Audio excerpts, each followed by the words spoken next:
Okay, so a few minutes late, I apologize. Hey, good evening. It's Sunday night. It's 8 o'clock. It's time to do this. It's been an interesting week. A lot of things happened. I'm going to try to talk about as many of them as I can. Some of them stack up interestingly with one another. But of course, this week we're going to be talking about gun violence. We're going to be talking about terrorism. We're going to be talking about the NRA. And, oh, of course it is, Barry. Of course it is. We'll get there in a minute, too. So buckle up.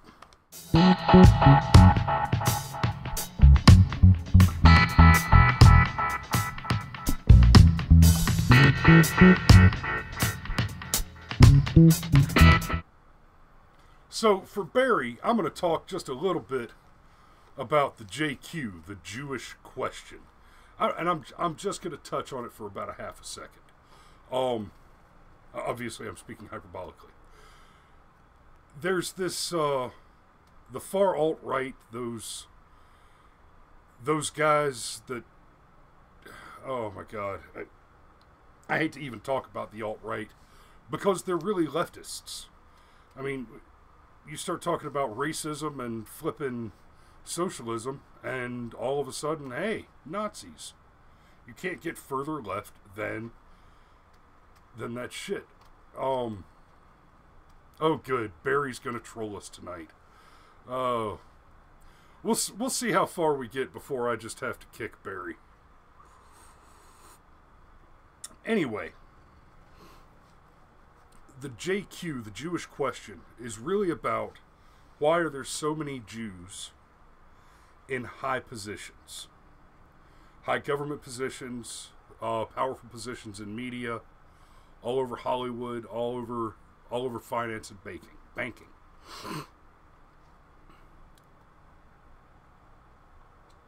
There's this habit that Jews have.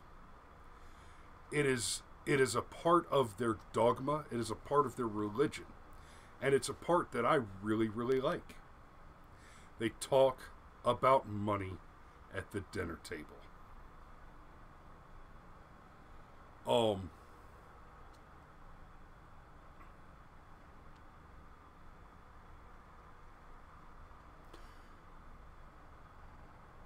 So it's not something that we really do, that non-Jews make a big habit of culturally, but they discuss religiously what it means to be a good shepherd of your life, of your finances, and that. So it's just something that they talk about around the dinner table.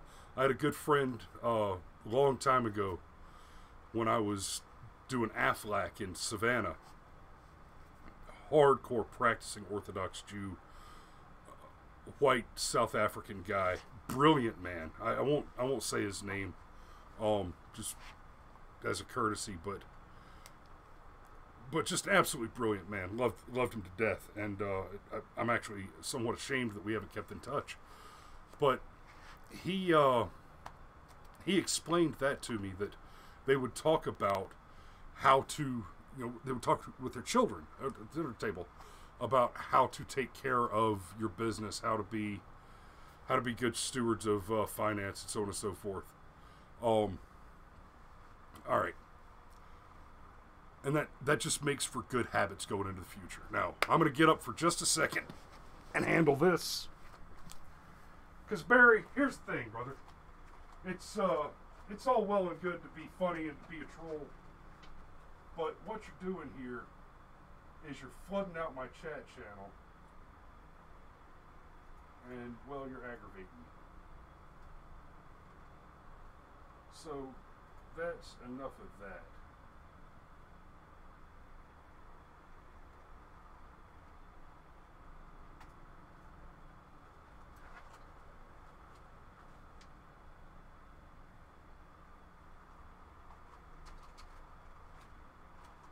And we'll see if we'll just put Barry in timeout for a little while, and he can behave himself. Then he can come back in 300 seconds. We'll see how that works out for us. So, and that's really all I've got to say about the JQ. Is The Jews, there are a lot of Jews in high earning positions because they make a habit, culturally, of teaching the children what it means to be a good shepherd, a good steward of your finances, of your responsible life as an adult going forward. It is a habit that, frankly, every parent should adopt.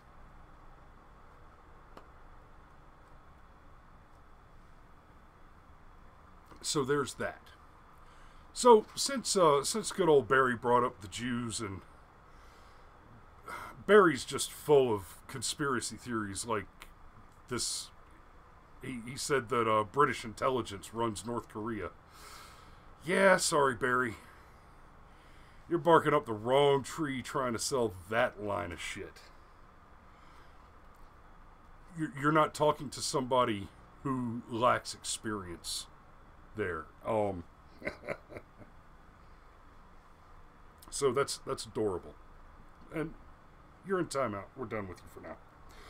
So, let's get to the happenings of the week. The things that have happened that are very interesting this week is that the left has taken to defending terrorism. They've actively defended Hamas, MS13, and it's just, I mean, it's gross. So, Hamas, what has happened is that following the move of the U.S. Embassy to Jerusalem and recognizing it as the capital of Israel, because Israel's a sovereign nation, and sure enough, they can pick their capital. If we decided today that we wanted to move the U.S. capital from Washington, D.C. to Brunswick, Maine, that is our prerogative. And hell, maybe it wouldn't be a bad idea to move D.C. Maybe to the Midwest somewhere. Plunk it down into flyover country. Get it away from the coast. It'd be tactically intelligent.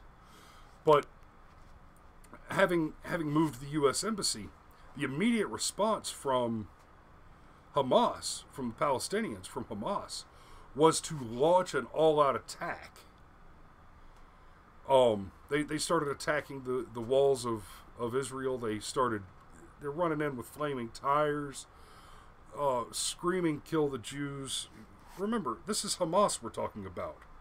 The extermination of the Jewish people is a part of the official charter of the elected government of Palestine. Okay? The thing that you must remember about dedicants of the Quran is they are not interested in peace. They are a faith of conquest. They are a faith of eradication. They seek to subvert, subjugate, and supplant all peoples who are not directly dedicated to their dogmatic practices. I've got no patience for that. I've got no time for that. The same week that we had all that madness happening, there was also a couple of school shootings. That's right, there was more than one. One of them you heard about. It happened in Texas. 10 dead, 10 wounded, last I heard. I will not say the shooter's name. And not just because it's hard to pronounce. Not just because it's a difficult to pronounce Greek name. But because I don't want to give any more light to that particular, to his social media pile up. Because let's be real, the kid survived. He was arrested. He surrendered. Frankly, if he plays his cards right, he'll be out of prison in 10 years. He'll be a multi-millionaire from all the money he earned off of the social media recoil after his shooting. 19 years ago, today, 19 years ago today, was 1 month after the Columbine shooting. And 19 years ago today was when we got shot up at Heritage High School, where in my hometown in Georgia. I was there. I was at the school. I wasn't right there where everything went down. My baby sister was much closer to it, and I think it had a much greater effect on her. She doesn't like me very much, so she probably won't see this, but I love my baby sister, and I hate that it went badly for her.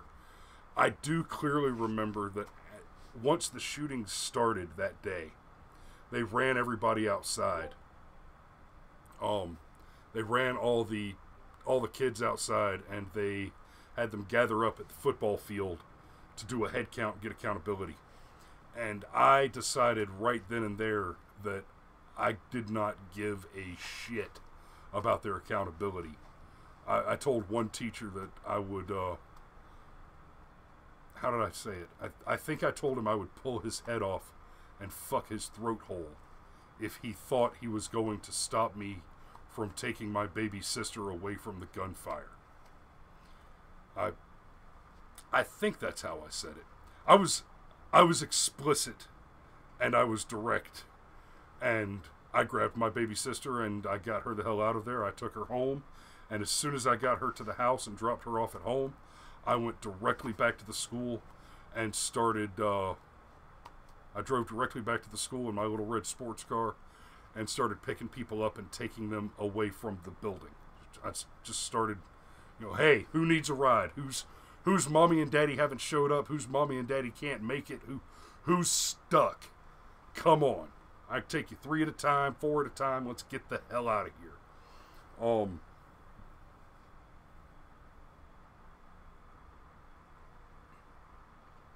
Oh dear. Well, Julie, let me know if that clears up in a second. Because I'm seeing everything looks like it's working on my end. So let me know if that clears up for you, Julie. Sorry. Yeah, it may be your feed. Anyway. So started getting people out of there. Guys, a school shooting is a big deal. It really is. And it's a big deal for one primary reason. Only the evil man is armed. That's the problem. I'm not suggesting you arm students. Are you getting the audio, Julie? I'm not suggesting we arm students, obviously. Allowing teachers to carry, I think, is a great step in the right direction. Read an article from, I believe it was the New York Times earlier today. Let me double check that. Yeah, I know. I shouldn't be getting up and down in the middle of the show.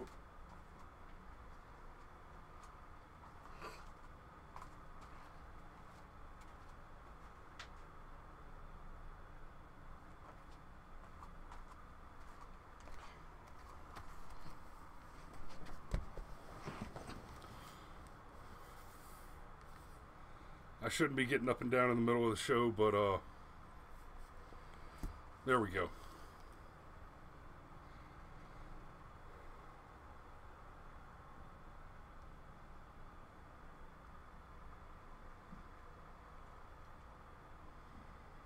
Okay. So we've got two, it's not the New York Times, it's the NWI.com. I'll put a description in the link after the show. 2 Indiana school districts have approved school personnel to carry firearms.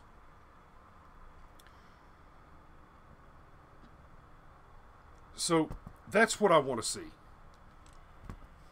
That's what I want to see. I'm not saying arm the teachers in the sense that we should fund their carry, but I'm a responsible citizen. I have a license to carry, and unlike an insane leftist who can't process the simple fact that health care doesn't exist without a market providing it. Even absolutely socialized medicine. I know this seems like a tangent, but it's not. Stick with me. Let's say you have 100% single payer, the government funds all health care.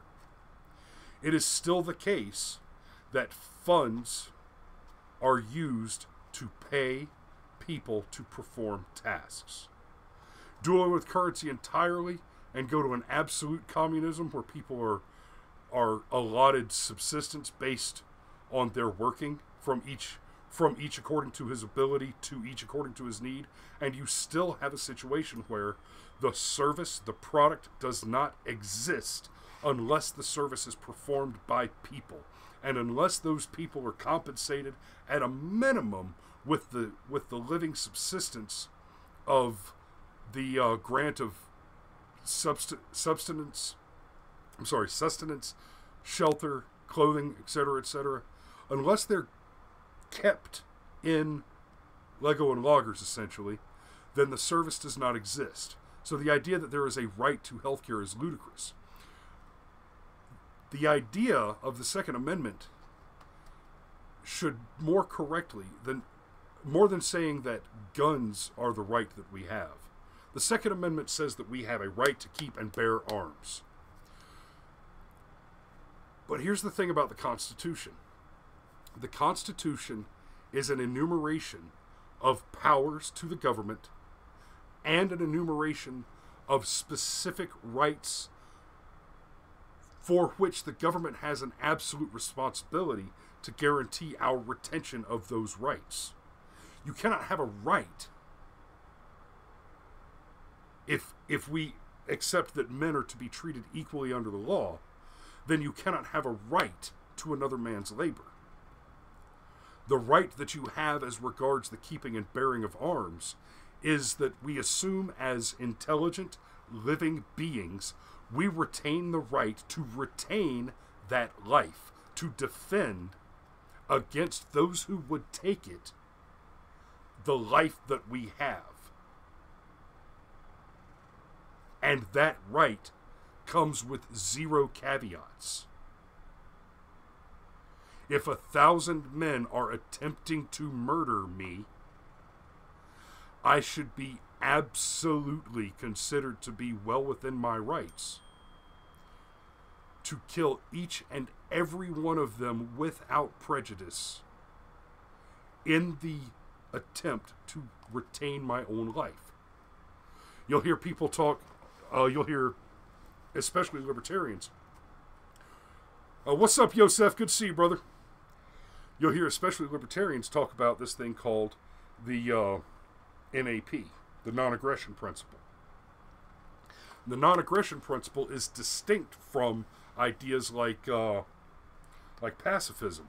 I've often said, and I will continue to say, that pacifism is the opposite of decency. To be a pacifist is to argue that there is nothing of value sufficient to justify the implementation of force or violence. That there is never a good reason to cause harm to a person. I disagree.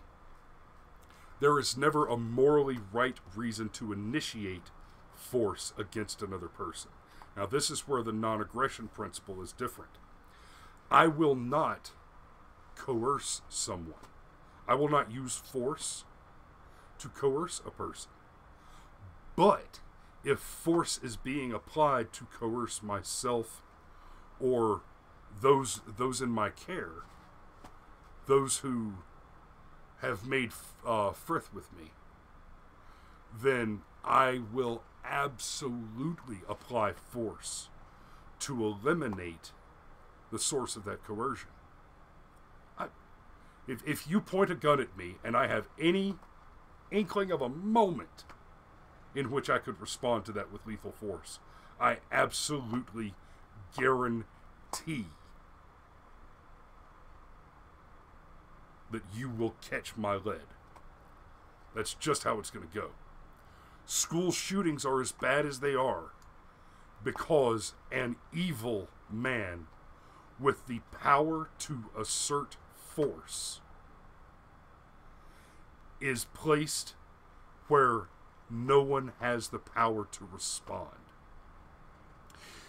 Given a situation where you have a nearly unlimited number of targets, a TRE, a target-rich environment, and an active firearm, and the intent to cause harm, and no one in that target-rich environment is adequately armed to defend themselves or to eliminate the course of your coercion, of your aggression, of your destruction, it is inevitable that until someone puts death into the evil, that evil will continue until he exhausts his capacity to do harm. Texas boy surrendered. Said he had planned on killing himself, didn't do it, surrendered. I'm not even... Yeah, no. I was about to get into some other stuff. I'm going to continue down this course. So, of course, as a result, the NRA have been called terrorists. So, according to the left, the Israelis are wrong for killing 60 Palestinians, 53 of whom are confirmed active members of Hamas or ISIS. The vast majority of them were Hamas. There were 2 or 3 ISIS guys in the mix. They are actually terrorists. So, of the 60 people that Israel indiscriminately murdered, according to the New York Times and CNN and all them, of them, 53 are absolutely confirmed terrorists. I don't feel bad about that, guys. I don't. But the NRA, whose membership includes 0 murderers to date, that's a terrorist organization. Way to go, lefties. Way to fucking go. They're monsters. Speaking of monsters, animals. Now we're going to start getting into clips. So, the Donald has... He hadn't even put his foot in his mouth. In the past, Donald Trump has intended to say one thing and botched the job of speaking and said something that was easily misconstrued. Now, the case that we're about to discuss, the animals comment, is not one of those cases. Trump made a comment, and the headlines following that comment were all, oh, Donald Trump said that all immigrants are animals. Not even illegal immigrants. Just immigrants are animals. They're not people, they're animals. Okay, the exact phrase, the exact words that he used were, they are not people, they're animals. But there's a little more to that context than the idea of all immigrants. See, what the left wants you to believe is that Donald Trump and all of his voters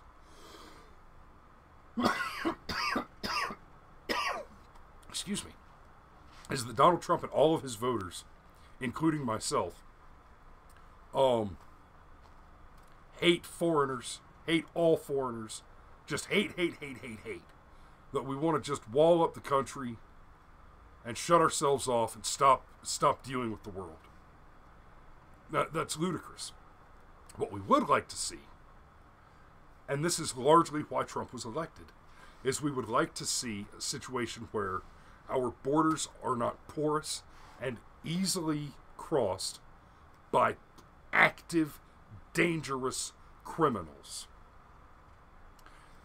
So what happened was, Sheriff Mims asked Donald Trump about MS13, which is a gang, a drug cartel gang, whose signature includes carving the beating hearts out of live people to make their point, and whose motto is rape, steal, conquer, rape, steal, dominate. I may be getting that wrong. We're going to watch a couple of clips and Sarah Sanders clears it up.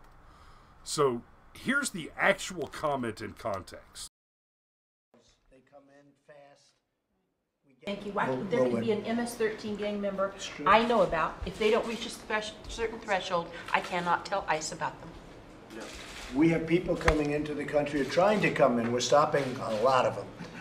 But we're taking people out of the country. You wouldn't believe how bad these people are. These aren't people. These are animals. And we're taking them out of the country at a level and at a rate that's never happened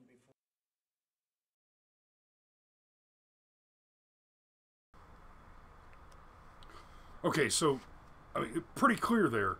What he's actually talking about is specifically MS13. Right? To not only take him out of context and make the claim that what he said is that all immigrants are animals, but to functionally conflate all immigrants with MS13 specifically, that's absolutely disgusting. That is the general narrative of the left. That the right is made of hate. Now, I'm going to rebut that claim in just a minute with some conversation from the recent Munk debates with Jordan Peterson and Stephen Fry. We're going to talk about that a little bit. But I want you to hear, I'm going to play Sarah Sanders at the White House press conference responding to claims about that comment. Talking about it in the last 24 hours. What did the president mean when he said that some immigrants are not people, they're animals?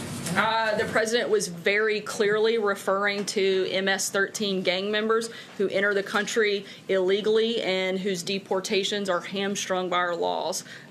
This is one of the most vicious and deadly gangs that operates by the motto of rape, control, and kill. If the media and liberals want to defend MS-13, they're more than welcome to. Frankly, I don't think the term that the president used was strong enough. MS-13 has done heinous acts.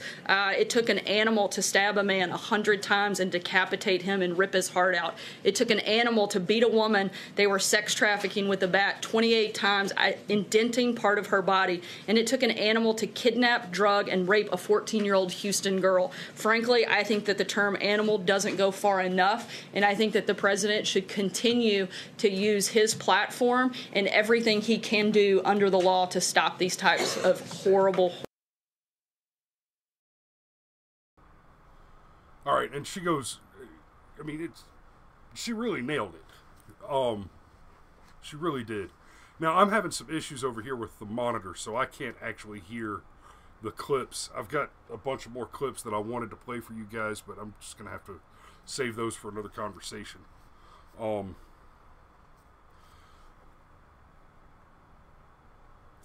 I think Sarah nailed it there. He didn't go far enough calling them animals.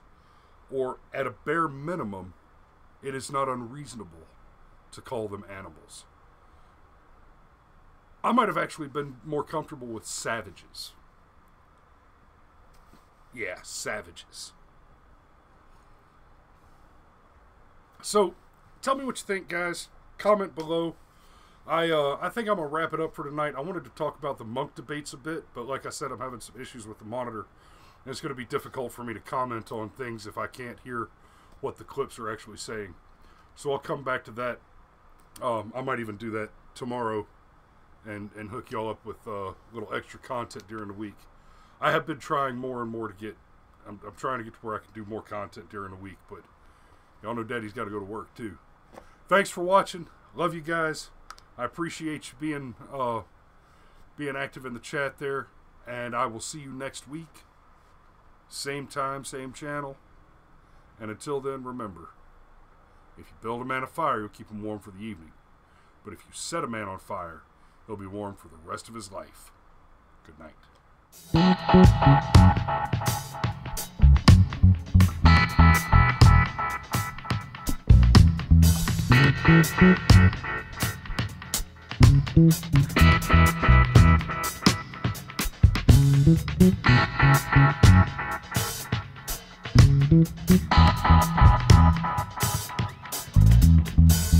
Thank you.